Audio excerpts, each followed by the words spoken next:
嗱，咁有水喉啊，自然有水缸啊。咁水缸有幾多種啊？國強？包括有食水、鹹水、清潔同埋中途轉運缸啊嘛。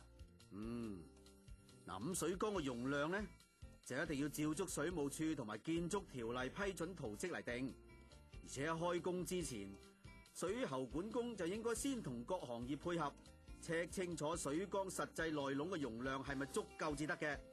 而水缸嘅入口咧，就要盡量安排喺水缸嘅上方位置，另外仲要有足夠嘅空間添，咁樣第時先至可以方便啲維修人員做嘢啊嘛。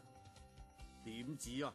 為咗方便維修，水缸入邊嘅波殼同埋珠膽，英文啊即係我知，即係 level switch 嘛。又轉唔晒。嗱，咁佢哋咧就一定要靠近維修入口，而且珠膽啊仲要用膠套通或者用不鏽鋼桿固定連接珠膽嘅電線，咁先至唔會因為被水衝擊而過分擺動㗎。你知啦，水缸有分咁上下大啊，維修嗰陣時啊，唔多唔少都要擒上擒落噶嘛，所以水缸內外咧都一定要有維修用嘅貓梯，即係 cat ladder。嗱，咁記得缸裏邊一定要用不鏽鋼貓梯，同埋如果安裝喺外牆位置嘅貓梯係超過2米高嘅話，咁就一定要加豬籠啦。咁擒上擒落嗰陣時就冇咁易發生意外啦嘛。你知啦，話就話叫貓梯，但係俾人行噶嘛。貓就話有9條命啫，人唔係啊嘛，安全啲好嘅。咁而水缸嘅入水位同埋出水位咧，就最好有咁遠離咁遠。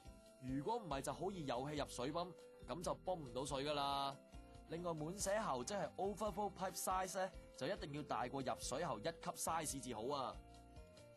嗱，而水缸蓋咧就要避免接近流邊，如果唔係，咁就要喺水缸入口接近缸邊同埋流邊嘅地方安裝至少有1.1米高嘅圍欄嚟保障工友嘅安全啦。仲有所有天台水缸蓋咧就一定要有雙子口，即係 double seal。而水缸入口咧就要有機仔，咁啲雨水啊先至唔會流入水缸入邊噶嘛。咁啲水缸用得耐都要清潔下同埋維修下噶嘛，所以每座樓宇最好就有分2格嘅水缸，咁樣喺清潔同埋維修期間都仲有水用啊嘛。最後就記得喺水缸蓋附近同埋缸身咧，一定要清楚標明水缸嘅類別同埋容量至好啊。